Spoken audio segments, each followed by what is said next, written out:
You're listening to the Midwest's most dangerous podcast, LockPod, Season 18, Episode 9, coming to you live from the NECA IBEW Power in Indiana Lake County Studios. It's Friday. It's sunny. Yeah. We got a good show. Yeah, we do. We have a lot of people watching. It's I'm new just faces. I'm going to throw this out there, you guys. Don't fuck up today, okay?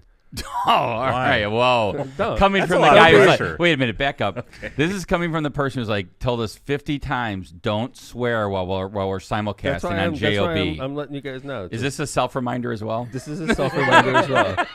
We have James Snyder on today, third segment. Okay, Yes. as a reminder, he was the former mayor of Portage, and also famous in regards. He was the defendant in the U.S. Supreme Court case of United States of America versus James Snyder. True. Which set a new legal standard regarding gratuities. Gratuities versus bribes. But I want you guys to know.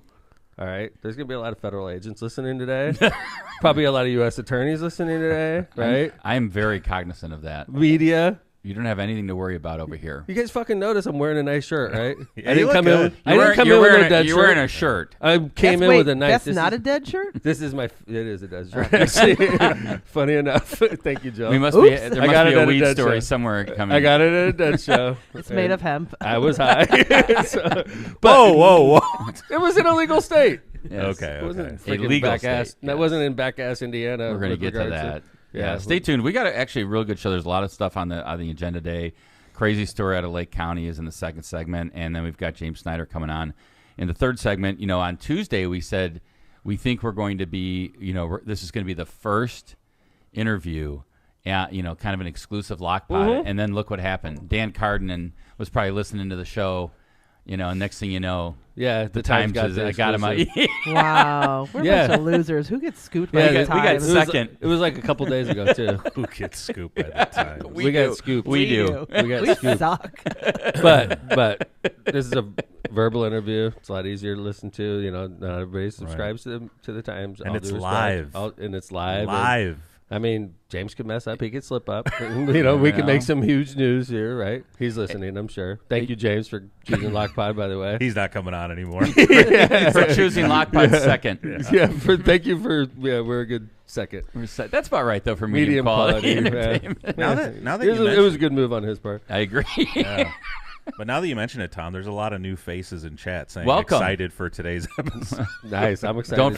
Don't forget to like and subscribe, new people. Right. Yes, new people. New people. Why are you Totally here? real profiles. Boss count. Yeah. Make sure you comment and like. And Yes. we haven't had a comment in like 4 years, something like that. On so Apple Pod. 2, but you're right. Yeah, it has been a while. It has been a while. Like We need comments. Can someone go on Apple Pod and leave a review? That'd be Yeah, nice. there you go. Bowditch. Bowditch is on it. Right there. For sure. He's watching, he said, by the way. By the I was with some younger people recently, and they said something to me that I was like, "What are you saying?" Yeah. And they're like, "Oh, well, How old were these people first, though? 20s." Okay. What do you mean? Those What did they people aren't say? real. They said kick That language rocks. isn't- that's Oh, yeah, old. that's old school. That's old. Hold it. What is I'd it? never heard of You it. say what? Kick rocks instead of F off. Why wouldn't you just say fuck off? Whoa. Maybe they were being polite. It's got the E for explicit on our show, John. True. And we're not on JOB. We're not on JLB. Ever again. But we have a lot of new faces. Wait, you're saying that's watching. old Sorry, school, everybody. John? Yeah. Yeah, that's old, Kevin. Kick rocks. Kick rocks? Predates Kick rocks. me. I would rather. That's like the I'm old 50s, school. 60s or something. Wow, it's coming back. Everything's Apparently. coming back. I Really? like that. Kick rocks? Yeah. I'm going to should start say saying that. more. Kick rocks. I mean, Kick rock. And you're Fuck really off saying is F off better. to me. That's awesome. At Go ahead. Mayor's Try Night Out. it out. Cool. Try it out. What's that? Try it out on me. Like Kick rocks. Then you're saying F off to me. I get that. It's like, I can't wait to hear you say it at Mayor's Night Out. Yeah. kick rocks.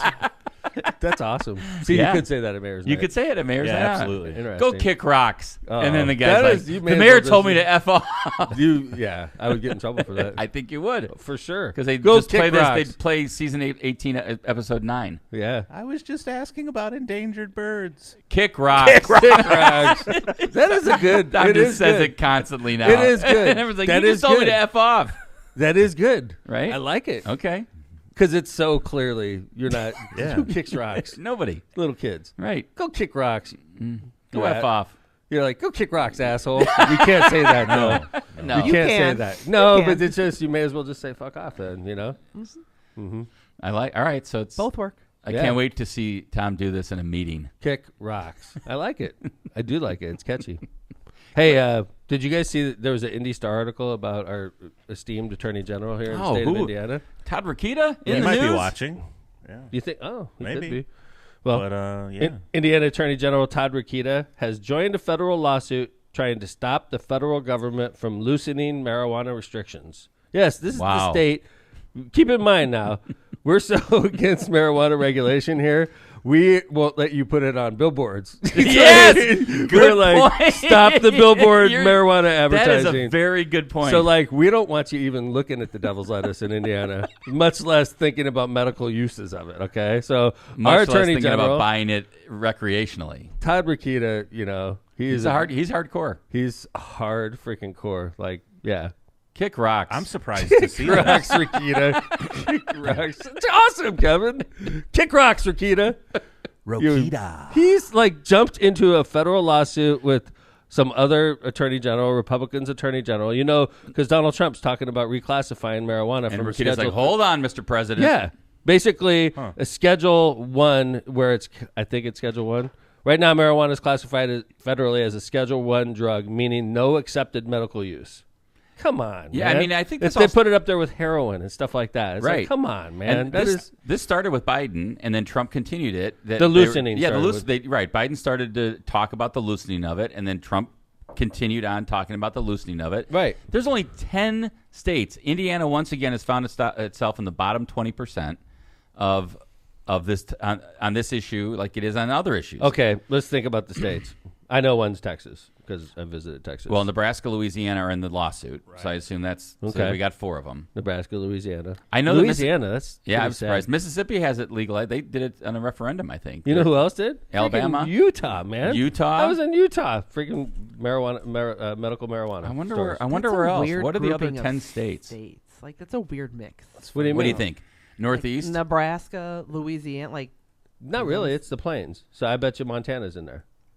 Oh, maybe. No, I don't know. I think Montana probably has I think it. they There we did. I think. Here's put the it list. What did we got? Okay, here we go. Idaho, Kansas, South Carolina, Wyoming. It is a weird list.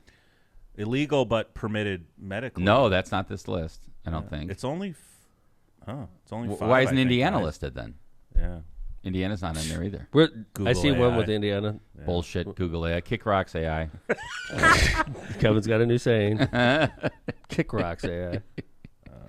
Well, all right. So what's the plan here? It's just an ongoing lawsuit. He's trying to fight the. Yeah, because even Governor Mike Braun has said that he's open-minded to, because now that the federal government's reclassifying marijuana to Schedule 3, Governor Braun's like, well, that makes a big difference because here in Indiana, that's literally between Braun and previous to Governor Braun was Governor Holcomb. Governor Holcomb really relied on the fact that we're not going to do it in Indiana because it's still federally illegal. Okay, There you go. so that was literally the justification for Indiana moving forward. That's what Holcomb did, right? For 8 Okay, years yeah. under the Holcomb administration. Braun takes over. Braun's been governor now for 2 years, and Braun's basically followed Holcomb's lead in that regard. Up until recently, Governor Braun came out and said, I'm open to reclassifying marijuana as well now that Donald Trump, the president of the United States, is reclassifying it. That makes a big difference to Governor Braun. So we're starting to finally see some daylight in Indiana on the medical marijuana issue, and now along comes freaking Kick Rocks, Rokita. Kick Rocks Rokita comes along, and now he wants to screw it all up. And by the way, I want to give a shout out to State Senator Mike Bohasek, who's doubling down. After he got his DUI, now he's going for introducing the bill on marijuana. Good for him. He's man. like, I'm going for this. So, thank you, Senator Mike. Thank you, Senator Mike. Kick Rocks Rokita. So he's the. So, you know what the name of the show is today? Oh yeah, sure. Without a doubt. John, can you bring that map up real quick? I think that map was accurate. Do you still have that or no? Yeah. You lost it. Yeah. Let's see. No, it's here. I think this is a better map of what we got going. So strictly illegal, no comprehensive medical or anything. North, is South Dakota, Idaho, Nebraska. Wyoming. No, the gray. Oh, okay. Idaho, Wyoming, Kansas. Or that's Nebraska. Idaho, Wyoming, Kansas, Iowa, Wisconsin. That's a surprise. That is a Indiana, surprise. That is. Tennessee, and then North and South Carolina. Well, it says decriminalized in. North North Carolina. Carolina. Well, North Carolina. okay, but still no medical program. All right, but Right. those are 10 states. Decriminalized right there. makes a difference too, by the way. For sure. Because, like, honestly, So, like, with Todd coming out, with his new stance, we're still arresting people for it. And it's not right because we have people that drive to Michigan, buy marijuana, drive into Indiana unknowingly or knowingly, just taking a chance, but then they get arrested and go to jail. That's ridiculous. Yep. I only For counted something 9 that you states. buy legally in one state, you drive through another state and you go to jail. And you have to come up with bail, and now you're a criminal, and you're in the criminal justice system. It's stupid. Speaking it's of which, freaking stupid. If you're a Republican, how could you support that? That costs tax money. To put a pothead in jail costs tax money, and not only that, you're making this person's employment history unreliable. Police resources. Yeah, it's just stupid. Montana it's not legal, a good by use. the way. Montana, Yeah, totally I saw that. legal. So you're good in Montana, everyone. I don't go to Montana. I'm just saying everyone, not just you. Right. Yes. I felt like you were talking to me. Yeah. You're like, you're good to go to Montana. Secretly, It's like, I said everyone go it to is Montana. straight legal recreation. Straight Nice. legal. Good job, Montana. All right. Well, it's a lot of California elites are flying in Absolutely. there now, and they want to enjoy the. Plus, Yeah. Montana's I'm not like, don't surprised F by with that. us. We're going to do what It's we want natural, here. man. But it's a natural thing, and Montana's a natural state. Big sky. I'm surprised Idaho is so lame. I am too, actually. Idaho, I am a little surprised. I about lived in that. Idaho. I do. You went to school there, right? Nuke school there. Nuclear prototype school in Idaho Falls. I lived there. Fun?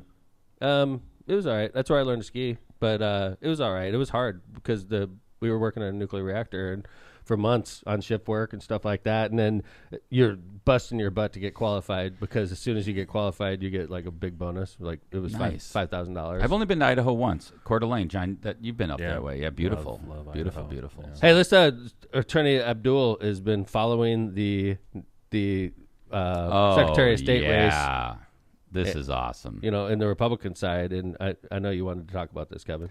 Yeah, we talked about Abdul. Abdul is doing a great job. by He the way. really is doing a great job covering this, and I loved he's really got some very fun, biting, snarky tweets that he's got going on. Last week he had one like talking about it was like a gift from God that Diego is staying in the race. Now this one is coming down from Abdul a couple days ago. It says we're running our own online straw poll of GOP convention delegates. Diego Morales is in 4th place, behind undecided. So Undecided's doing better than Diego. Max right now. Engling 37%, Dave Shelton 24%, undecided 17, Diego 13, and Jamie Reitnauer, the far right wing candidate, 7.5%. Max is the new guy, right? Max is Yeah. the guy that's Banks being backed by is- Banks, yeah. and he's kind of the darling of Banks, and I think Rokita. Yeah. actually. So, So the far right wing of the party ditched Diego. Not that Diego's not in the far right wing, but they ditched Diego because he's got baggage. he's got his baggage. In fact, and so here's a real quick. Dave update. Shelton was the one out all along. Yeah. By the way, and Knox he's in County second clerk. place right now, allegedly, according to Abdul's numbers. Dave Shelton, and he's been out from the beginning. Like he was out saying, "I'm running against Diego," and now Diego is falling out of favor, and Max is the darling of the Senator Banks and Attorney Senator General Rokita. Yeah, and it looks like even if Diego got every undecided vote, if Abdul's poll is accurate, he wouldn't beat England. So this is interesting. Yesterday they had a candidates night in Hancock County. Mayor's been down to Hancock County to a candidates night. I know that. I was with him when he was down there running for Senate. And this is, of course, the Republican side, though. And they had 3 of the 4 announced Republican candidates. They made their pitch to the convention delegates in Hancock County, but one of them didn't stick around. That was Diego Morales. He was the first to address the crowd and the first to exit. Left the event about 18 minutes after he got there. It didn't stay to mingle or take questions. Anglin was there, so was Shelton, and this was interesting. I thought in his comments, he said he used much of his time to address recent controversy over hiring practices in his office. He told delegates he wanted them to hear it from his mouth, so there'd be no confusion about what they may have heard. And of course, he said he didn't do anything wrong. He vetted the employees through the state personnel department, and this was interesting. He framed the criticism as a political attack by Democrats and detractors in our party, meant to detract from his record. I'm thinking to myself, Diego, we want you to be the nominee. we're not. Please win the convention.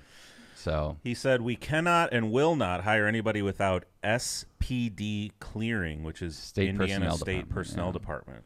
this is Wow. about the Okay. employee that he had going for $160,000 a year in a non-posted job that had a license that said temporary on it, indicating non-citizenship. Yeah. Huh. So that's what we got going. Diego. Poor Diego. Yeah. At least we've got his coins somewhere around here on the table. Actually, I think it's on the floor underneath Tom's seat. This whole thing, honestly, I don't give a shit about any of it. It's so interesting to me. You know, though. honestly, it's interesting, but I don't really care. And even like at the end of the day, all due respect to whoever gets this job, I don't give a shit either. Like at the end of the day, who gives a shit? We've had Republican Secretary of State for as long as I can remember, and my life has gone on just fine. Yeah, and if Bo wins, God bless Bo. But like, I don't think my life would change that much either. The thing I like about Being it honest. is that potentially, and I got to think about this when he would take office versus when the maps would be drawn, but potentially the new maps would be drawn after the 30 census. So that's important. But, Why? I'm Because just the curious. so let's say Bo wins, Yeah. okay, and then Bo's the Secretary of State, and the Republican supermajority comes along and says these are our maps, and then Bo's going to be like, no, they're not. I'm here to save the day. They're going to be like, fuck you. We're the supermajority. We don't give a shit what you think, Secretary of State, Bo. I mean, that's the reality of the situation, Kevin. Yeah. Unless we get rid of the supermajority. There you go. Now That's we're the only talking. way you're going to make progress. Like, even all due respect, even if Bo wins, it doesn't matter unless. Well, we've seen it with know. one state with one state held office. It doesn't do much, right? You got to kind of get more to the supermajority and dig into that. They can do business without us right now, and have been able to. Absolutely. For me, it's like the who wins is more of the biggest thing is an indicator. Mm-hmm. Right? Yeah. That's Agree. the big thing. Agree. Right? Bo's got all the advantages right now. He's got a great name. He's got tons of money. I'm interested to see what happens on the Republican side in the sense of like Engling. Is Engling going to just be able to come in 15 days and win the convention? Right. Right. Well, Well, like I mean, that'll he's show not how doing much- it on his own. No, I know. That's what I mean. Like, that's just going to show how much power that Rokita Right. and Banks would have over the delegates, which is Yeah. interesting. Because It is, Braun's staying out of it. Because, I mean, as we know that, Mike Braun in the last convention didn't get his lieutenant governor through. Right. Because there's a faction of the Republican Party that doesn't respect, the governor or the previous governor. And then, obviously Diego, just him being Secretary of State in the first place wasn't supposed to happen. No. He won because he won at convention. So the Republican convention, because How the did he win? guy is a hard worker, okay? And I'm not sure, okay, is. we all were criticizing Diego because he left Hancock County and after 13 minutes or something. God bless, okay? That's what happened. I'm not saying it didn't happen, okay? But I was a state Coulda had candidate somewhere to before. go. He probably had 3 places to go Yeah, that night. could've. And he probably is like, can I speak first? Maybe he worked the crowd early and said, I'm going to speak, and then I have to jam because I That's have fair. to be in Johnson County or I have to And be that- in... That's totally Right. That's reasonable. the life of a statewide candidate. yeah. Right. So, like, I get it. It doesn't look good, but I've done that myself, and I do that even as mayor, where I have to be someplace, and I'm like, guys, I got to run, take care of everybody, and I take off. And Without I try a to, doubt. like, set it up. Like, I got other stuff going. I'm not being rude. Yeah. Yeah, So and he could have done that. if he went home and, like, started hitting the bottle of wine, that's a problem. That's But, right. Like, yeah. He could have gone out and other campaign stops. I think the one thing I agree with you with, well, not that just the one thing, but I do agree with you that Diego's a hard worker. He's worked hard to hit all over state of Indiana during his tenure, and he could have a June 20th surprise. He won it once. I think it's a lot easier when you're unknown to pull off. Like, all due respect to Frank Mervan, when him and I ran against each other, my negative was I was well known. That's a positive Well, and you and were a the negative. target. That was a positive and a negative, and Frank was not. And he was an unknown, township trustee, and he didn't really have a negative. So sometimes when you run and you have nothing, like really very little track record to run on, it's way better. Diego, 4 years ago, had no track record. He was just a guy that worked hard and gave a decent speech, and people liked him, right? 4 years later, he's got all this baggage. Yep. We'll see what happens. When Tom and I were walking in a windstorm in Las Vegas, we walked That by. was a dumb walk. 2.5, the wind was blowing 50 miles an hour. I'm not bullshitting. That's not exaggerated. It was a freaking... It moved me. It was a freaking hurricane. We were walking like with your body tilted towards the wind. Like not talking, just head down. It was like about half a mile into the 2.5 mile walk. I was like, oh, we fucked up. This is a bad move. Because like I walk all the time in Vegas. That was a long walk. But the cool thing about the walk was we walked by Resorts World. Oh, I thought you were going to say the cool thing about the walk was we ended up at a Mexican restaurant next to a strip club. That was also funny. Whoa. Jill.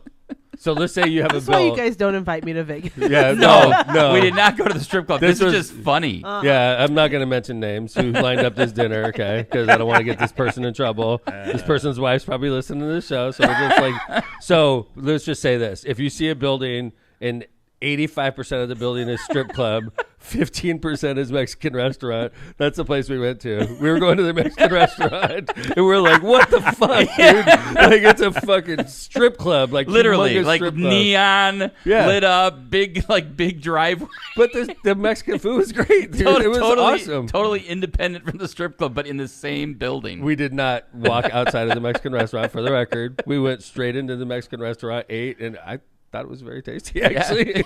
I did, man. I like my Mexican food, and that was definitely a good one. But quesadilla and a lap dance. That's right. Yeah. That's our Thursday special, John. Quesadilla and a lap dance. That's Can that be the title? Yes. Featuring James Snyder.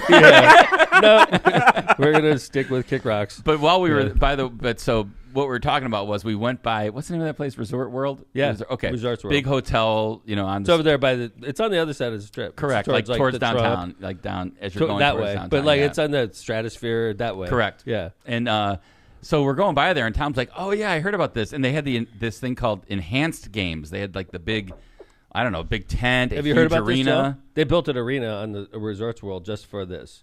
Oh, they built it just for this? I think Yeah, so. yeah. I mean, it's an outdoor arena. It looked like it was. It didn't look permanent, but maybe it was. I don't know. It could have been permanent. I don't know. I don't know if it was permanent or not. But I mean, I didn't know what it was, and Tom was like, "Oh yeah, they're having this soon." It's like they want people to juice themselves up and compete. Yeah, they're encouraging you to get on steroids and stuff to do these games, and then they want to see if you can break world records when you're enhanced. Did anybody watch them, Jill? No. No. I didn't I didn't even know they were happening. Was it playing at the Sportsplex on the big screen? That's what you should put on. But by the way, that's why people listen to Lockbot. We have to watch this shit and listen to this shit and report it to you. That's what we're doing, Kevin. But so this is enhanced games were, I think, two of the biggest financiers, or at least two of the biggest kind of names that supported this and were helping to finance it were Peter Thiel, What? and Donald Trump Jr. Why? Wait, he's leaving the country. Did you see that? I did. No. Peter He's Thiel. moving to Argentina. Peter Really? Thiel spent millions to create what's called a steroid Olympics, and they promised to redefine human limits and put up $25 million in prize money. Do you want to watch this? After the first 5 hours in Vegas, throw it on if you want. What do we got? This is just a report, I think. This is just like a report. But you can play it, yeah. All right. At the Enhanced Games, which is being billed as like the Olympics, except that athletes are encouraged and allowed to take performance-enhancing drugs. Now, organisers say that this is an opportunity to reach new human potential and to break world records. But critics are saying that this glamorizes these drugs, particularly for young people who might be watching this online. There is a lot riding on whether or not these athletes are going to be breaking world records. Yeah. And they did not. And they did not. So I thought there was one. After the first day, there was one world record that was not recognized by anybody because he was wearing he finished 5th at the Paris Olympics. He wore a super suit that has been banned since 2009 and beat the clean record by 7/100ths of a second. So wearing a different suit too. So we don't know if it was the drugs. It had like floaties on it. Yeah, exactly. Like or a a motor. little jet. It was like an e-bike. It was like an e-bike in You the just water. have to move your arms. Yeah, I'm flying. And so this guy that was supposed to break the deadlift record, he missed it by over 40 kilograms. The Olympic sprinter, Fred Curley, missed the 100-meter world record by 0.4 of a second, but he didn't take any drugs. Kevin, was that the guy who he was? I don't think he was banned. He was taking drugs before, so he couldn't compete. Oh, is that what it was? And in this one, he was just like, decided- "Yeah, He's no, got I'm not an going to ass take drugs backwards. for this one." What the hell is the matter with this guy? He's like, dyslexic or something. He's getting it mixed up. So I think the idea was there was going to be 80% of the people were going to be breaking world records. It was just going to be shattering. Look what these enhancing drugs do. Go take them. Meanwhile, the Strait of Hormuz is still closed. Yes. And Peter Thiel's moving to Argentina. And we're just over here eating cake, Mm-hmm. Yeah.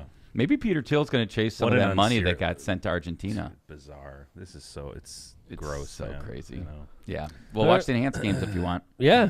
So, all right, we're going to do some ads. And when we come back, we got a crazy story out of Winfield, Indiana, where $30,000 of evidence in cash, $30,000 in cash in evidence went missing. Stay tuned. Yeah, that's an ugly case. Nobody wants to. We're gonna talk all about it. And then in the third segment, we have James Snyder, the former mayor of Portage, in studio. The live interview. first United States Supreme Court litigant we've ever had in studio. This is true. Maybe the last. Take that, Times. But we got an exclusive right here on LockPod. Exclusive until the Times did it the other day. But hey, so let's go ahead and the secondary exclusive. we'll do go ahead and do some ads. When we come back, we're going to talk about that Winfield story. But let's start off and say thank you to Powering Indiana Lake County, our studio sponsor. Powering Indiana Lake County is your source for the region's most trusted electricians. At Powering Indiana Lake County, we set the standard for excellence in electrical work. As IBEW Local 697 electrical contractors, we ensure safety, reliability, and quality for Northwest Indiana corporations, businesses, and homes. But our mission goes beyond the job site. We're creating a brighter future for the region we proudly serve. Powering Indiana Lake County, bringing excellence to the job, creating a brighter future for our community. Find the right electrical contractor at poweringindiana.org. The Branding Room Floor. Don't let your business get lost in the shuffle of generic branding and aimless marketing. The Branding Room Floor is Northwest Indiana's best full-time, full-service marketing agency, providing data-driven results to help your business grow in a crowded market. From website development and digital advertising to graphic design and branding, the Branding Room Floor will set your business or organization on a clear path to strategic success. Don't wait another day to get started. Visit thebrandingroomfloor.com today. Cantrell and Cantrell, attorneys at law. Are you injured or in trouble with the law? Give Cantrell and Cantrell a call and schedule your consultation with someone who is in court and at the jail every day. Call John Cantrell at 219-554-4LAW or visit their website at bettercallcantrell.com. John and his wife Kristen make a great team and are waiting to hear from you. Hammond, where the wind off Lake Michigan hits harder than a Bears goal line stand in December and traffic on the Borman feels like a full-blown blitz. The Bug Guys are your hometown pest defense. Look, knocking out ants like they're clocking in for a long shift at the fire station, kicking roaches off your kitchen counter like they tried cutting through Calumet Avenue at 5 p.m., and sending spiders out of your basement faster than a plow truck on the first big snowfall. Because around here, if it crawls, buzzes, or bites, it's playing in the wrong field. And the Bug Guys bring that monster Midway energy straight to your home. Bear down. Bugs down. The Bug Guys Pest Control. 219-810-7481. Calumet Brewing, this Bud's for you. For 150 years, Budweiser has been farmed, brewed, bottled, and enjoyed across America, thanks to hardworking Americans and the highest quality American farmed ingredients. We're not just made in America, we're made of America. Budweiser is also the official beer of the 2-game winning streak Chicago Cubs and will be celebrating alongside their 150th anniversary this season. Go Cubs, go! Enjoy beers and cheers to 150 years responsibly. For decades, the Ron J. Prestomer Insurance Agency has been located right on Indianapolis Boulevard, serving all your insurance needs. The Prestomer Agency specializes in a wide range of insurance products and services, including auto, home, business, life, and much more. The Prestomer Agency serves thousands of people and businesses throughout Chicagoland and the Midwest. Call Ron or Ronnie today at 219-844-0103. They're here to protect what matters most to you. Hablamos Español. Thanks to our sponsor. Culinary Studio sponsor, Powering Indiana, Lake County. And it definitely feels better reading that Calumet Brewery ad with a 2-game winning streak as opposed to the 10-game losing streak. Look Feels at a little you guys different. Go. Dude, Yes. Yesterday was a good win. I that agree. was against Skeens, and Yes. Skeens is the best. He was a Cy Young winner. Split the series against the Pirates. Yeah. Back to 4 games over. I 5 feel a games little over. bit. I feel a little bit better back in the playoff spot. We're in the 3-hole, which sucks. We were 5 games up before that losing streak started. Yeah. We were 5 games up Well, in first place. Yeah. Yeah. Not anymore. No. It's okay. No. So this is a wild story out of Lake County. Winfield, which is a small town just to the east of Crown Point, Indiana. So it's in South Lake County. Didn't even have its own police department for a long time. It had a town marshal. That's true. And now they Now they're they have in the a news. police scandal. So sounds like something out of a Netflix crime series, except for it's happening right here in Northwest Indiana. According to Lake County prosecutor Bernard Carter, roughly, and a Lock Potter, by the way, he's been on the show. Roughly $30,000 in cash evidence has apparently gone missing in connection with a major Winfield prostitution and human trafficking investigation. That is no bueno. The underlying case already involves serious allegations of organized prostitution activity and human trafficking, but now prosecutors are dealing with a second scandal layered on top of it, the missing evidence money. Who knew that? I didn't know Winfield had a prostitution problem. Or not problem, prostitution. For real? Prostitution Cornfields, man. Incident? Well, I remember this. This had to do with the market. massage parlors and restaurants, sort of similar in a weird way to the gambling allegations. Like restaurants, if I remember correctly, this is top of my head, restaurants were the front, and I think the restaurants were used to launder the prostitution money from the massage parlors. All allegations. If I remember. All allegations, of course. But this is off the top of my head. I don't remember the people involved, but I do remember the restaurants and houses and massage parlors were raided at the same time. And by the way, this picture in the Times, I think I'd be pissed if I was that detective. There's a detective there. And by the way, it's federal, it looks like. It is federal. It's a FBI grit task force. So it's task Holy force. So crap. it's probably like local officers as part of the task force. You're right. Yeah. But like they have one officer there. It says detective. I think he's a state guy. I think he's a Winfield guy. But there's one guy, and it says cops. $30,000 missing. And there's 3. You see 3 cops. One cop in full facial. He's like, I wonder who stole that money. It's like, are you the, you know? It actually I'd has be his pissed name if I on was the that- jacket. Dude, if I was that cop, I'd would be not like, be I'd be happy. squawking, man. I'd For be like, real. you are insinuating I stole $30,000. Although it does say that, the caption does just say that this is a photograph of the raid. agree, but Yeah. if you don't look at the caption, it says cops 30,000 missing, and you look Picture at that guy. John Vesmar below, you'd be like, yeah, what, it's like, what the hell is this? Vesmar stole $30,000. I wasn't in that evidence room. No. Okay, so this article says that authorities discovered discrepancies involving the seized cash that was supposed to be secured as evidence. Prosecutors are now investigating exactly where the money went, who had access to it, and whether criminal charges could result from the disappearance itself. It's a massive problem because in any trafficking or organized crime prosecution, chain of custody and evidence integrity are everything. If evidence starts disappearing, defense attorneys immediately start attacking the credibility of the entire case. Yeah, I mean, I think folks like John Cantrell and other criminal defense attorneys around the county would have a field day with this. When you have, I mean, this is like, you want to talk about cross-examination 101 of an investigating officer, you're going to be basically, it's like, how do we know you didn't take the money? Right. How do we know that there's a bunch of other? How do you didn't plant the money? Right. How do we know that all the evidence here is made up or not? You're I mean, a it's liar. like, yeah. You guys are liars. You have a liar police department. Yep. You guys are stealing money. And what's to say that you didn't dislike these people and you planted all this evidence? Correct. I mean, the prosecutors have got to be pissed because the case is dead. case is. I don't know how you. It's dead, right? How do you take this case to trial? You don't. As a state. That's why Bernie's so pissed, probably. Yeah. He's like, dude, you guys killed this case. How are we going to defend this? Like, all the cops are involved now are going to be subject to question. Everybody's tainted. Did the you whole take the money? investigation is How much tainted. money was it? Right. You know? To Kevin's point, I didn't know prostitution was such a thing out there that it could even generate $30K to go missing. You know what I mean? Well, I mean, I'm That's sure that's that's over.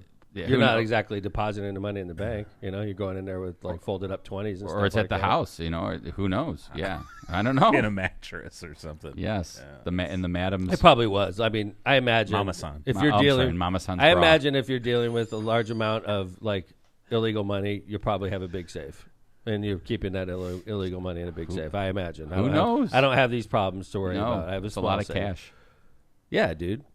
But even But like, just- But Jimmy, it's just crazy. Like, where Jimmy did it the go? Greek. Jimmy the Greek had a big safe. Okay, so like, talk about And- like chain. Yeah, did he? I didn't know. Was that in the indictment? He did have a big safe. Yeah, Wow, I think I I remember didn't that, see yeah. that. That's interesting. So I could be just fabricating that. I thought I read the freaking indictment. yeah, I it was didn't read the 87 whole thing. pages. So Lockpod. If you're it one of may the or may feds in not the be chat, true. yeah, dude, fucking Correct medium us. quality entertainment. All right, we never make any bones about. the This the isn't thing, fucking 60 Minutes. All right. the thing, even kinda that. shit I was gonna at say, this even point, that anymore. Anderson Cooper's gone. Yeah. But I think the interesting thing about this is just that, like, you've got this like investigation, and now, like, to me, it's like I can't wait to see what the investigation of where the money went. Dude, Like, that's- what happened? I think that's going to be where Because this chain of case goes. custody is so important, right? As you know, you're a Kevin. lawyer, right? You got to basically, chain of custody means that you have to show in court to allow the evidence to be admitted that it went from, and that's why there's like chain of custody forms that police officers fill out.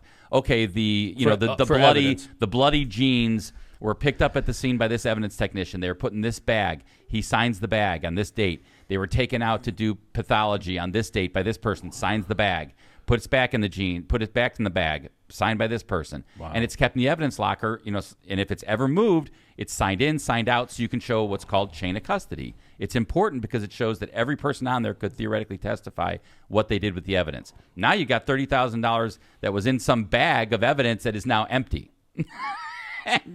But nobody signed it out, I would assume. So the prostitution, the all that stuff is gone. There's no way that the original defendants are going to be found. They're not going to go forward with this case. I think they have I think the prosecutors probably are thinking to themselves they've got a much tougher case. No, it's and now what the other we don't know what the other evidence is. They may have videotapes or other evidence that they could convict these folks on, but it makes it a lot tougher and I think defense lawyers would be chomping at the bit to be able to attack this. Yeah. So How much was the total amount of money? Right. That's what I want to know. The total amount of what? So 30,000 is missing. I think it was 30,000. Is it just 30,000? Oh and all my of it's gosh. missing? Yeah. like every dime is missing? Dude. Damn. Maybe just take 2 or 3.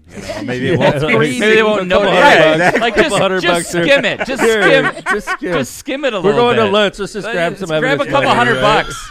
We're going to the Mexican Olive Garden, restaurant next right? to the strip club. If you ever think about it, let's say the bag says $30,000 is in here, right?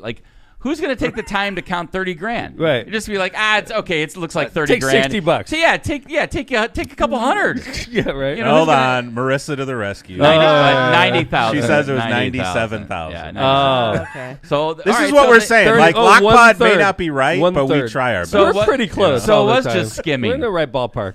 So it was just a skim. was. It was a skim. 1/3 is a little too much. So if you're gonna steal money, 1/3 is too much. We've learned that right now. I Take go for 7. 4%. Take 7. Round it off. Then Okay. it's 90. There you go. Right, nice and easy. It's Yeah. 90,000,000.000. And who's It's going to count all that round money down. up? They're just going to put Somebody's it on gonna count it. But I mean, I'm saying at court, they're just going to put $90,000 on the table and be like, okay, this is 97,000. You're like, all right, no, it's not. It's only Yeah. 90. Somebody's counting that, dude. Well, originally when it went in, I agree. Dude, if that detective came up to me and wanted to file a case against Times, I would take his case. I'd be like, dude, that's defamation. guy? Yeah, dude, that No. guy. Should I zoom in on him? It's the $30,000 is right above Tag his head. him. Cops, I know. 30,000 missing. He's a cop, and it's It right doesn't above s- his but head. I think the caption saves the Times. I'm not saying I would like it. But if that was what if me. you don't? What if you can't read the small caption? I just read banner. The What if- caption doesn't say anything about this. No, it says it that- still could be him. yeah. It says It November 1st. insinuates that Or her. he's- She looks a little too good over there. but you know? can't see her face. The other guy's in full view of the camera. It's And like, she's got plastic gloves on, no fingerprints on the cash. all right, I take either of those two. I think that one detective's got a solid case though. All right. No. They settle. Dude, Call up Johnny Law. Johnny Law. I'd love to hear Johnny Law's impression on this. All right. So, all right. Everyone is clamoring for the interview. Oh, all right. They All want it right. bad. Let's get some Get it ads going. We going said then. 8:15. Calm down. All right, let's go. Let's start our ads, and then when we come back, we're going to have James Snyder in studio. Very proud to be doing this one.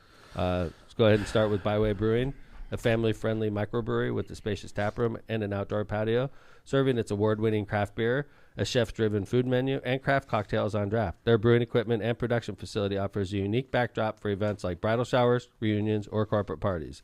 With their amazing food truck, they can cater to your corporate and private events off-site.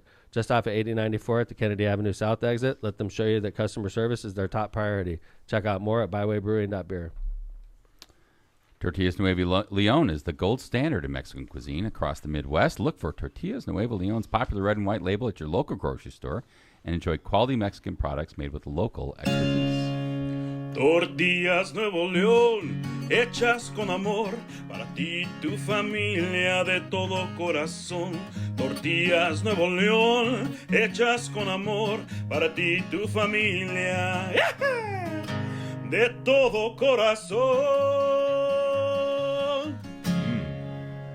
Quesadillas. And Make a good strippers. quesadilla. Quesadillas and strippers. 219 Development and Bauer Construction, a longtime friend of the show and premier studio sponsor. This powerhouse duo represents two outstanding companies deeply invested in building and supporting our hometowns. 209 Development and Bauer Construction. 209 Development is focused on smart, responsible redevelopment across Northwest Indiana, and Bauer Construction is the boots-on-the-ground team that brings those visions to life. These aren't just builders, they're community partners. If you want to build something meaningful in the region or wherever your vision takes you, start with 209 Development and Bauer Construction. Reach them at 209-268-8484 or email Jack at jrfarino@219dev.com. MCR Partners is your one-stop destination for top-notch expertise in economic development, finance, and planning. With a dedicated team geared up to tackle your projects head-on, they're your go-to comprehensive solution providers. Dive into the world of economic development with MCR Partners and let them guide you through the maze of opportunities. Stay in the loop and connected by hitting up their website at mcrpartnersllc.com. For tailored assistance, don't hesitate to reach out to Matt Reardon at 219-741-9511. Misprint Printing. Elevate your brand with Misprint, the premier printing and sign solution in Chicagoland and Northwest Indiana. With a 40-year legacy of excellence, their experienced team, led by Rick Baltonsberger, combines innovation and technology to deliver top-quality signs and printing, always on time and within budget. Conveniently located in Munster and Hammond, Misprint is your partner for creating impactful visual solutions that leave a lasting impression. Visit them at misprintusa.com to bring your vision to life today. Thank you to our sponsors. Including our studio sponsor, Power in Indiana, Lake County. Ladies and gentlemen, I want to introduce a gentleman I've known for, I was trying to figure that out the other day, James, 15, 16 years? Easily. We ran together Right. years ago. You won, I lost. Hold it. And then Oh, 4 you ran years before later- that? And then 4 years later. So I you came ran back in and won. 07 I ran in 07 and lost. and lost. And that was to 2011. Did you run against? That was to Olga Velasquez. Mayor Oh, Velasquez. that's I forgot right. about Olga. And then I ran. Then she was the incumbent. That's I ran right. against her and beat her. The That's second time. right. And then Sue came along. I forgot about Olga. Yep. Anyway, ladies and gentlemen, this is Mayor James Snyder, former mayor of Portage. Nice to see you, James. Welcome to the studio. No problem. Thanks for Appreciate- coming in. Yeah. I picked my first interview to be with you. By the I way. appreciate I that. appreciate With the all time's just kind of like, I don't know what they did. They wanted to be first. Well, Print version. that was different. Print version. Yeah. Real Thank interview. you. Was I of like you. that. Appreciate it. You're the mayor, and James and I, we had a good rapport. we did. Did a lot James- together. We did a boat cruise together one time. It was really nice. Fun. James put it together when he first became mayor, and all the mayors were on it, and it was really nice. That's the only time I remember doing something like that. We used to have fun too. I remember when you guys got your first Starbucks here. Oh, yeah. I remember calling you and saying you had two more. You had two more to catch up to us in Portage. But yeah. Portage, it's a nice town, nice city. I've always had a good relationship with Portage. It reminds me a lot of Hammond, honestly. Mayor Olson was always a good friend of yours. Well, Yeah. Mayor Olson was a real good person to me. Yeah. He did a when I real was good younger. job. He Oh, was yeah. a good guy. He's still around, right?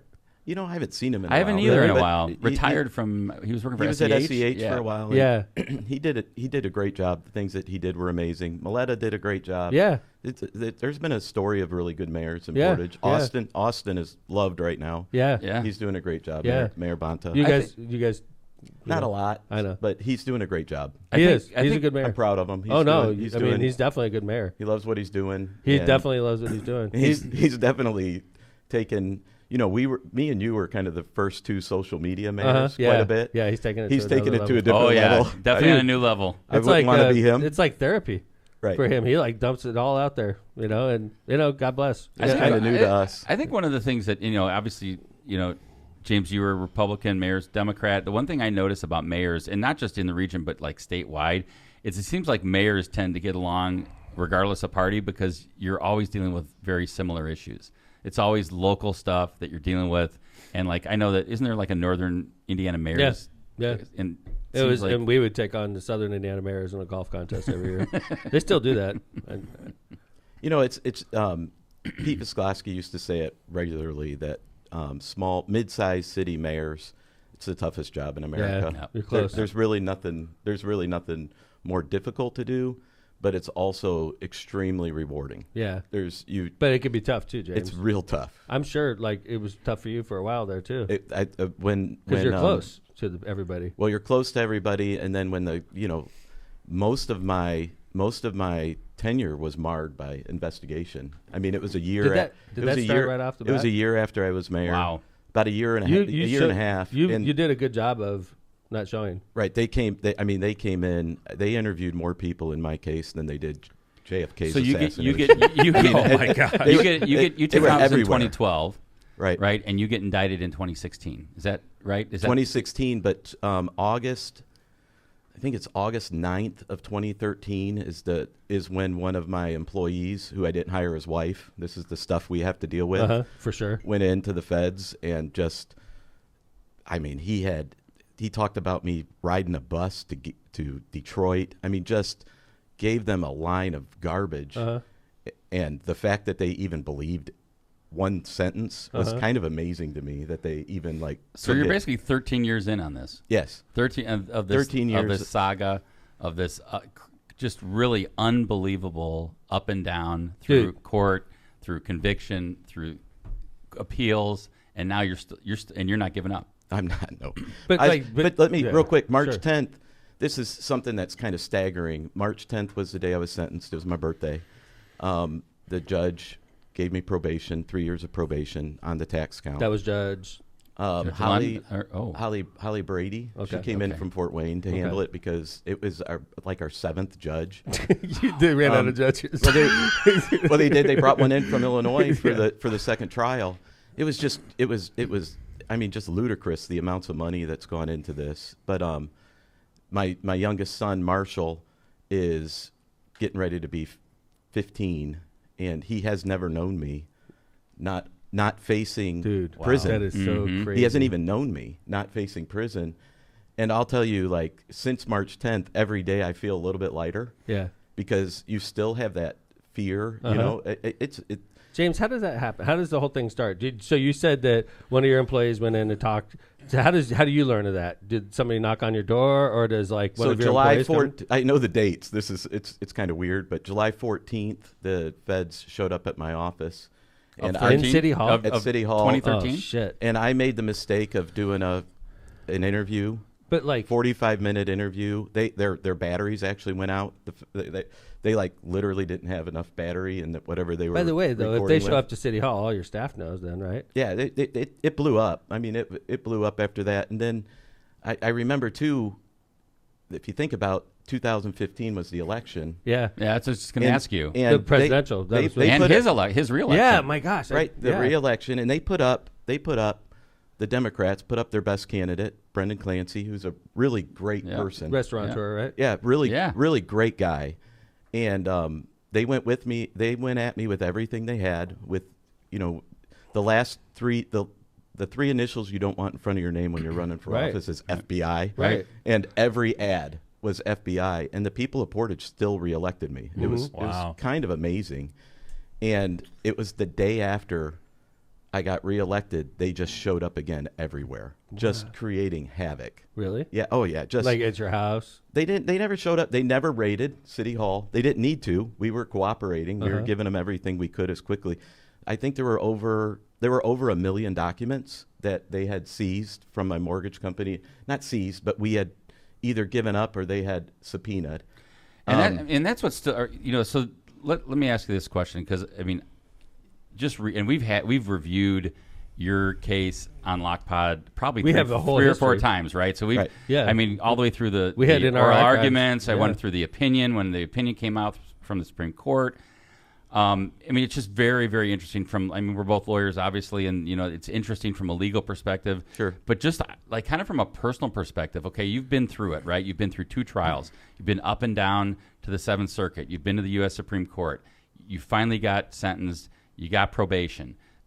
You've got $78,000 to pay back. Some people would say, why aren't you just like, you know what? Great. I'll serve my probation. I'll pay it back. I'm done. I want to get my life back. Why, James, are you still fighting? I just read you're appealing that conviction. Sure. Tell us why. I'll give you 2 reasons. Yeah, the first reason is I want my good name back. On the tax count in particular, the federal government, the prosecutors, Jill Koster and Phil Benson, lied. They just straight out lied. We've proven we called Mr. Haddigan, the head IRS agent, back to sentencing. The government's hubris in this case is pretty unreal. What they did is they talked about these fake invoices throughout. They brought it up in closing arguments. We were blindsided with it in closing arguments.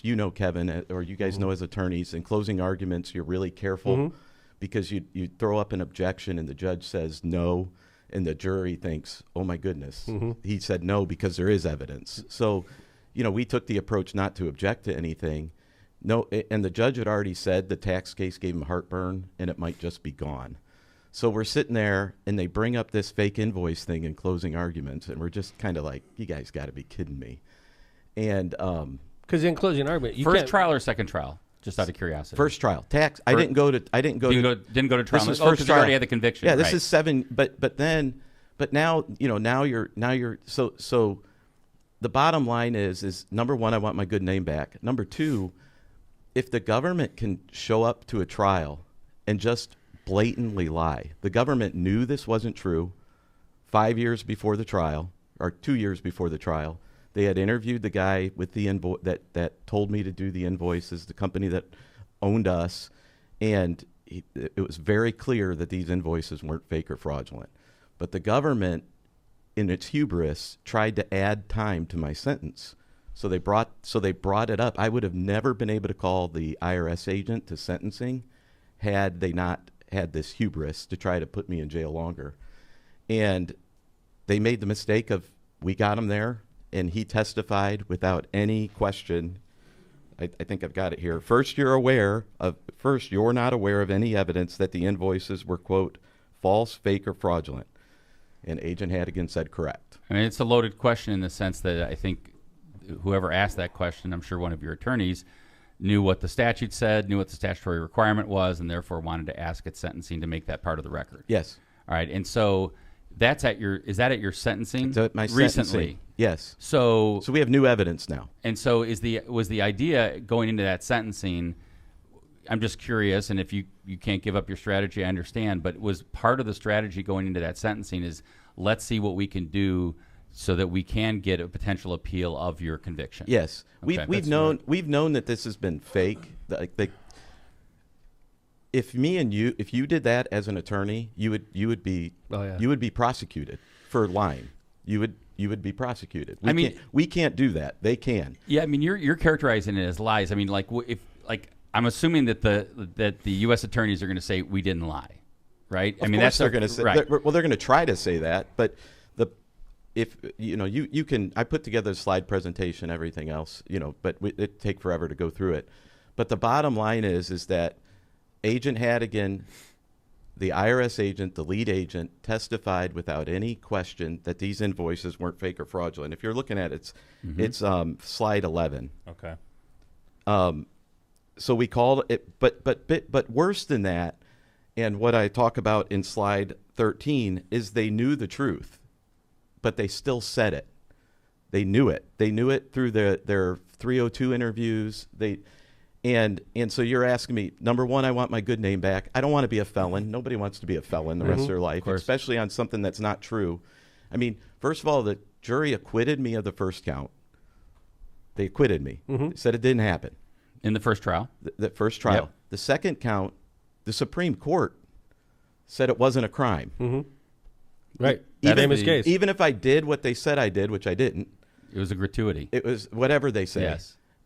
That's what we had to go to the Supreme Court with. But all of our filings before that all of our filings start out by saying he didn't do this. But if he did, this is not a crime. Can I ask you a question? Sure. Because you're a Republican in good standing. You always were. You were a very good party guy. Sure. Right? Did you ever reach out to the president? I imagine because you probably were tempted. No, at that I have point. not. No. It was funny because probably after, the pardons were coming down in 2020. That's what I was thinking about you. And I was like, I wonder I probably could have, but I've wanted to adjudicate this all the way through its entirety.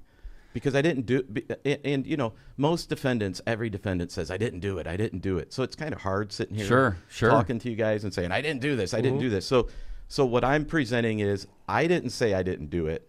Agent Hannigan, the lead agent, who we had no access to till he retired, and he said, this isn't true. Well, James, one of the questions that Mayor brought up as we were kind of prepping for today's interview, and he even mentioned it on the air Tuesday, and you just said it, you want to adjudicate this, but a lot of people don't have the resources to adjudicate these things, right? And the mayor brought up I think that we're all both curious about, right, is how in the heck does a guy from Portage afford and be able to afford the ability to millions of dollars in litigate legals. this case for 10 years with, I mean, as a lawyer, I know how expensive appeals are.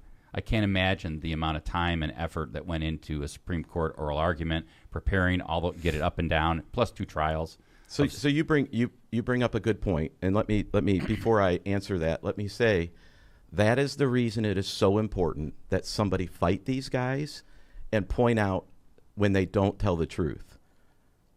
The new U.S. attorney in Chicago and the new U.S. attorney in Indiana have received letters from us, from the former U.S. attorney in Indianapolis, Josh Minkler, from Jackie Bennett, from my entire legal team saying this was a lie. You guys need to dismiss. Mm-hmm. And we've heard crickets. Nobody has said a word. I mean, there's no question. And that that it's not statement, true. you get rid of that statement, the whole tax It's done. charge falls apart. It's done because Judge Van Bachlen copied and pasted the government's argument in denying my judgment of acquittal. He copied and pasted their argument about the fake invoices. Wow. So that's, I mean, I waited 10 months for him to copy and paste. So then let's talk about resources. One of the amazing things is my attorneys have been unbelievable. You have amazing attorneys. I've had wonderful attorneys. Matt Dogan is still on the case. What's fun about Matt is he's my local attorney, him and his dad, Tom. But Matt has been on my case since he was an intern for his dad. Wow. So he was sitting. He's got a U.S. Supreme Court case under his belt. Before he passed the bar, he would sit in interviews with me, Tom Kirsch.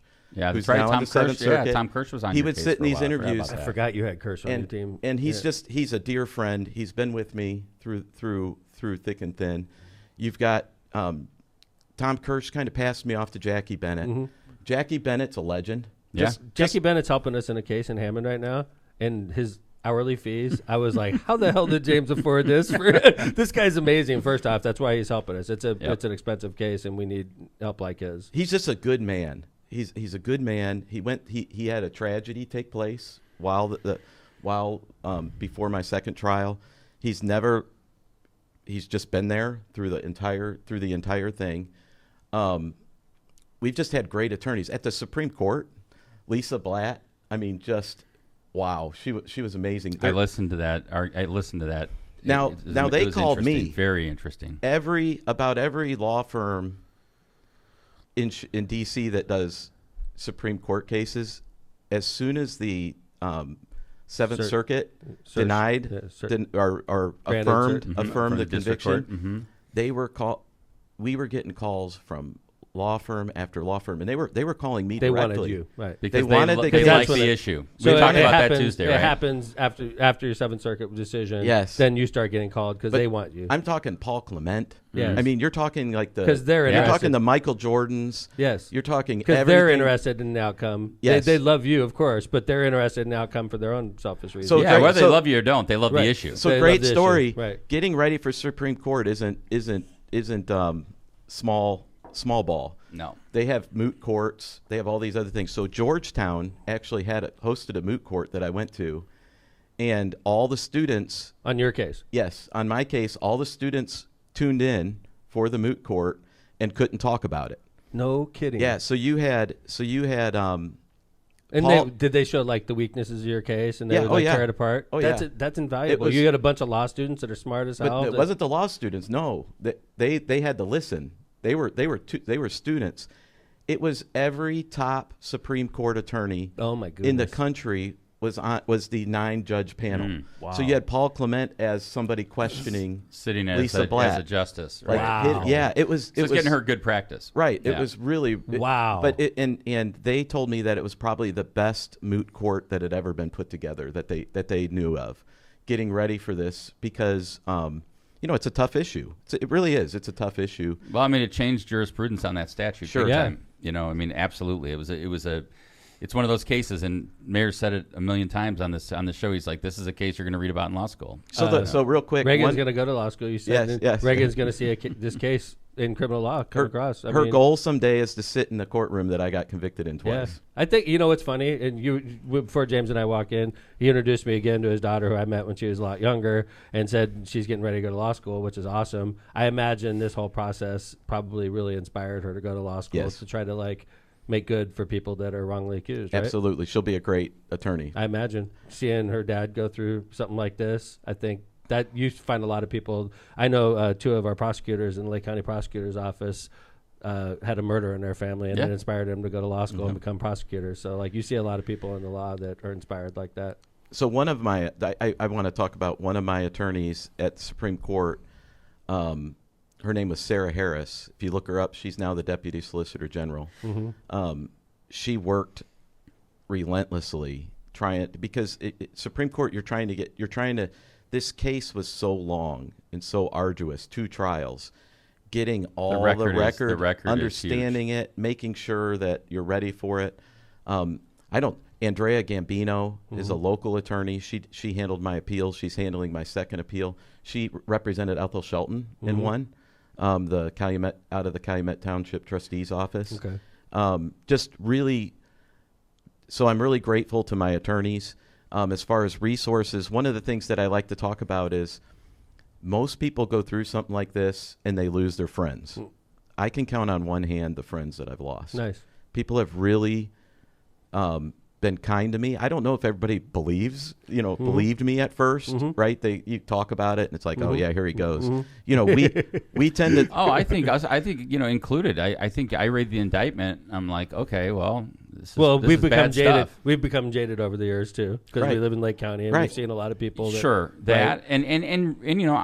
the federal government's really good at getting convictions. And there's a presumption of guilt when it applies to elected officials. Absolutely, there just is. If you're indicted, you just have especially from the region, you're just automatically presumed guilty. I think it's the same for union officials. In Northwest, union officials. But there's certain people that don't get the benefit of the doubt. Absolutely, right.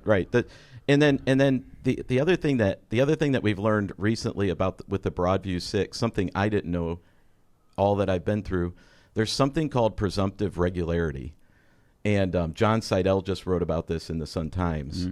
If you're following the Broadview 6 at all, it's where they've had to apologize. But the judge in that case said, "I believe strongly in the law or the whatever of presumptive regularity," and what that is that's believing that prosecutors are telling them the truth, right?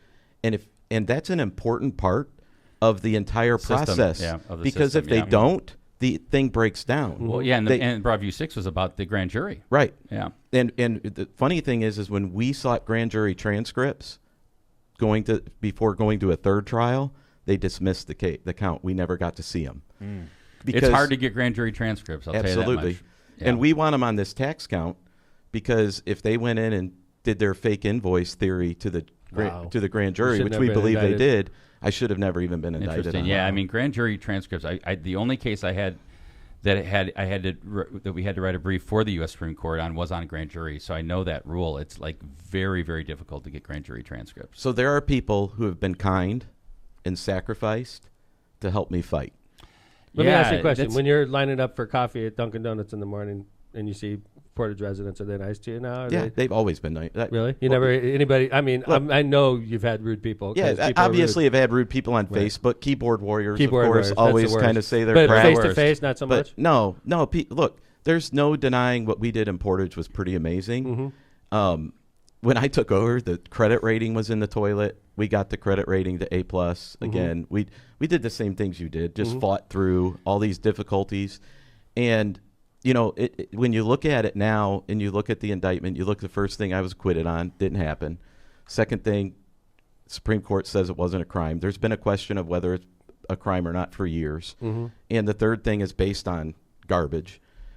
The federal government overturned the will of the people in Portage. Okay, I'm going to rewind us back to when this all went down, James, because I remember the day well. My wife just won running for circuit court judge. Okay, and that was a big moment in time for me.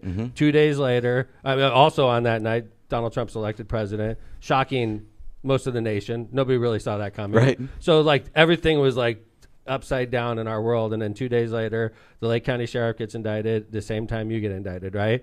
And since then he's gone off and served his sentence and you're still fighting, which is amazing to me, right? But do you think there was pressure on the U.S. attorney to maybe even out the scale a little bit? I don't know. There was a big D that went down. I think my attorneys would tell you yes, obviously.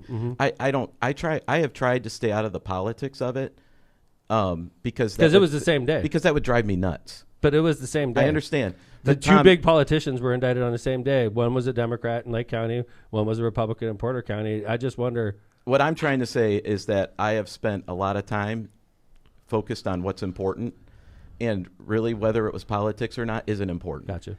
Do I think that they do things for politics' sake? Of course they do. Do they want to make a big splash to turn the jury against you because they know Northwest Indiana is pretty compact? Obviously they do. I mean, that's the advantages they have. That's why they should tell the truth. Mm-hmm. James, let me ask you as we kind of get to the end here. Moving forward, like what's James Snyder's best day? To me, you've got three outcomes here, right? Maybe three, maybe it's two outcomes. First outcome is they don't overturn your conviction, right? Mm-hmm. Second outcome, I assume that's not your best day. Second outcome is they throw the conviction totally out and don't have a retrial. And third potential is a retrial, or is that even a possibility at this point? I don't think it could be a possibility if they find in our favor on this. So I don't think plus the statute of limitations. Nobody remembers what happened. They don't even. No kidding. So it's either it's going to stick or it's not. It's either going to stick or not. And let me ask you both ways, right? If it doesn't stick, is it if they throw it out? Is it like, hey, James Snyder might run for mayor again, or are you done with it? No, I'm done with politics. Okay. It was a great job. It was a lot of fun. You did a good job too. I've had a long time of not making any money, being under. I mean, I remember. I mean, there's been some real dark days, right? And my children are going to college. They're all doing things, and I've had a lot of years robbed. Yeah. For the money making years of your life. So I've learned that I'm pretty good at consulting, even though the government said I couldn't. I'm doing it now and good for you, buddy. Doing pretty well.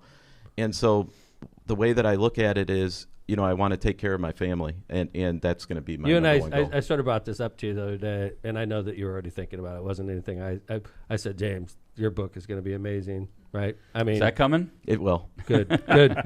You can't. This is like fiction. There'll be what happened to you fiction, but it's not. It's like those are the best books, the ones that read like fiction, but it's real life. I mean, people forget about this, and I don't want to talk about it a lot or dwell on it. I mean, they destroyed my family. Mm-hmm. Not really though. You're still around. You guys made it. No, I'm not talking about my intermediate with family. Your brother. They just destroyed it, and they knew what they were doing when they did it. Of course, they full well. So, I think that there's probably some really good people in the prosecutor's office trying to fix things, trying to get things under control. But when they're left to their own devices, they just go nuts. And, so I'm suspect about everything now. I look at everything through a different lens. It's kind of interesting. I read an indictment and go, yeah, right. Gotcha. A good example would be the Jimmy the Greek. Mm-hmm. We all knew. Mm-hmm. I knew Jimmy. You knew Jimmy. Maybe I didn't. I did. I didn't. He donated to me. Tom's like, for the record, I did not. Sorry, he Tom, donated to my campaign. Tom's like, no. No, I'm not saying that. I didn't honestly know the guy. But no, hang on. There's like these allegations in the Jimmy the Greek thing about him making threats and all this other stuff. But those threats took place, like, if I remember right, 3-4 years ago. So if they really thought that these guys were going to act on those threats, why in the world didn't they do anything then? Mm-hmm. Why did they just let it keep going? Mm-hmm. Things like that. So you start to pick apart, and your mind thinks differently. I don't know that I like it. You've definitely got a different perspective, right? Yeah, it's just a different but perspective. remember me well when you write your book. You know what I'm saying? Oh, Tom, you'll be good. Thanks, man. Don't worry. James. Good-looking, young. Yes, at one point. James, your story is amazing. We followed it closely on Lockpad. I followed it especially close because we know each other so well. In my life, I'll never see. There's been 2 mayor stories that really amaze me. Yours is definitely one of them, and the other one's Mayor Pete. So if I can, that one amazed me too. It's like watching a mayor just take off. And we served together. Pete was somewhat of a neighbor and a great guy. Yeah, a lot of fun to talk to. Yeah. One of the things that you try to, when you're going through this, if there's other people going through it or dealing with different things, you focus on the blessings. And I got to spend a lot of time with my kids. Good for you, bud. And if you meet them, you'll know I got to. And there were some really, while there were difficult times, when you see those blessings come in, you see the Lord meet your needs and take care of things. It's really gives you a different perspective on life in general and the goodness of people. And the region is full of really great people. Yeah. Really we're great lucky people. about that. Well, thanks for coming in. I appreciate it. Appreciate you coming on Lockpod, man. No problem. Thank you, and guys. We wanted. I was in James and I know each other, but I was like, James, I promise you, like, this is a friendly environment, and we just want to get the story out. It's an amazing story. It's so a I very interesting I hope you felt perspective. like we were fair because we want to be fair. I think the world of you guys. Yeah. I think the world of what you've done here in Hammond. Thank you. I tell people that all the time. It's a tough job, and Yeah. Hammond's a great. It's Thank you. really come around. You've done a good job. You guys trying to steal the bears from me? We fought on a couple things. Hey, you're just lucky I'm not the mayor anymore. Or they'd be coming to Portage. What is you this know Hallis it. Harbor You shit? know it. Change the name, Austin. They'd be coming to Portage. If you, Hallis Harbor, change the name right now, Austin. I'm getting offended. So, Mayor James, thank you. Thank It's great you. to see you again. Good to see you guys. Thank Absolutely. you. Thank goodness everything turned out well Sure. for you and your family. It's great to see you, and it's lovely to meet your daughter Reagan. And tell your wife and the rest of your kids I said hello. You betcha. Good to see you. bud. Thank you, guys. Awesome. Welcome to Lockpod. All right. Oh, man, what a story, huh?